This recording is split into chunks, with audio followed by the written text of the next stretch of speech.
नमस्कार दोस्तों, धुलाई के तीसरे एपिसोड में आप लोगों का स्वागत है। देश में बहुत कुछ हो रहा है, बहुत बवाल भी मचा हुआ, महंगाई को लेकर, पेपर लीक को लेकर। लेकिन भैया बंगाल में जो हो रहा है ना, वो अविश्वसनीय है। ऐसे ऐसे काम बंगाल में भाजपा की सरकार कर रही है कि जिसको देखकर दीदी कसम से एक हाथ में रसगुल्ला और एक हाथ में सफेद साड़ी लेकर भाग रही है। हम गलत नहीं कह रहे। भाजपा ने क्या क्या काम किया, उससे पहले आपको बंगाल में एक कांड हुआ है उसके बारे में बताते हैं।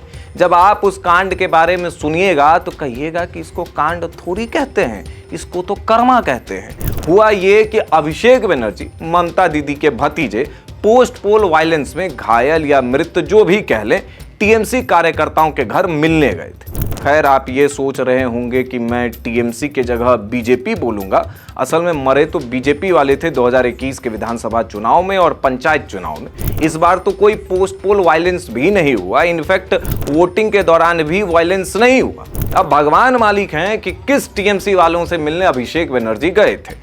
खैर, आगे बढ़ते हैं। इस पोस्ट पोल और जो भी अभिषेक बनर्जी कह रहे हैं, इस वायलेंस को लेकर वो कुछ कार्यकर्ताओं के घर जा रहे थे। लेकिन भैया अचानक रास्ते में ऐसा कांड हुआ कि वो कांड देखकर मां कसम कहते हैं कुछ लोग की फट गई।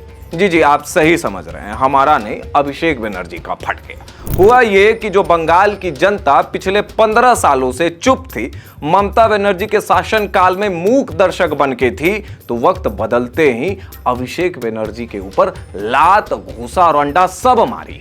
जी, सही समझ रहे हैं आप। पहले आप वो वीडियो देखिए।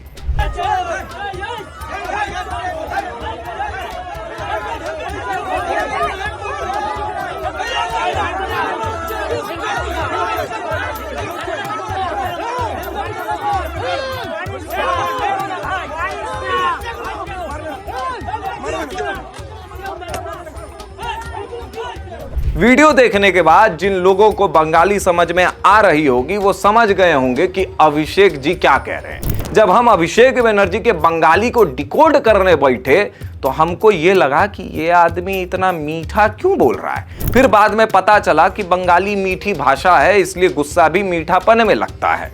और जब ये लात घुसा चल रहा था तो उस बीच अभिषेक बनर्जी का किसी ने चश्मा तोड़ दिया। मीडिया को देखते ही वो अपना टूटा हुआ चश्मा भी दिखा रहे थे।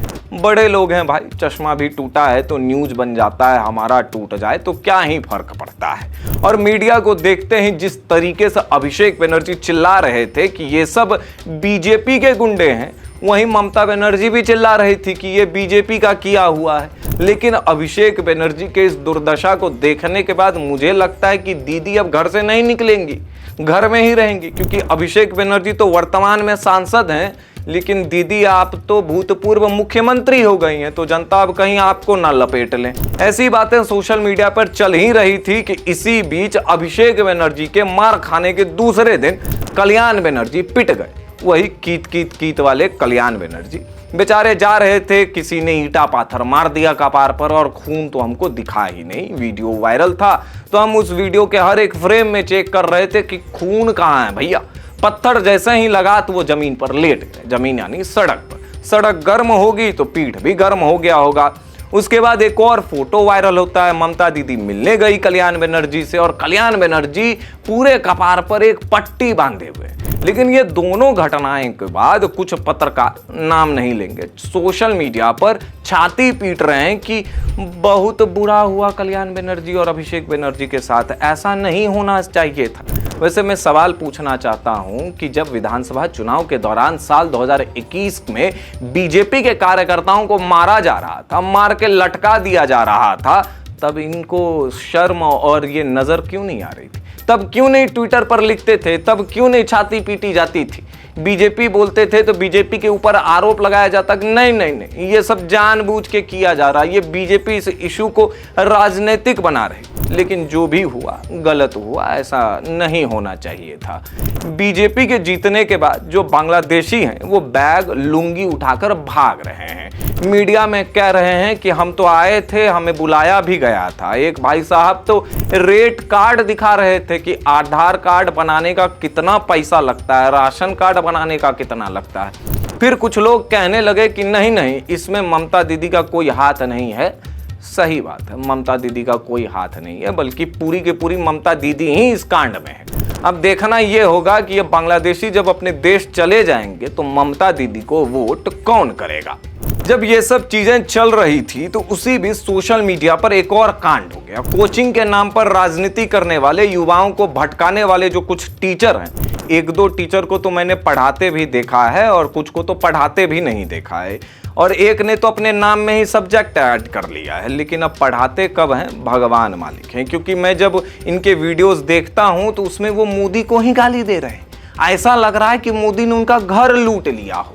तो हुआ ये कि देश की जानी मानी पत्रकार अंजना ओम कश्यप ने बड़े कड़े सवाल इन टीचर से पूछे कि हर चीज को ये राजनीतिक मुद्दा क्यों बना रहे हैं, अपनी रोटी क्यों सेक रहे हैं। इस पर लग गई मिर्ची, और लगता है कि इस बार मिर्ची जो है ना शिमला मिर्च है, तो दर्द ज्यादा हुआ है। तो ये लोग एकदम ट्विटर पर थ्रेड बनाने लग गए। लेकिन मेरा सवाल इन लोगों से है कि इन टीचर से क्या पढ़ाते कब हैं?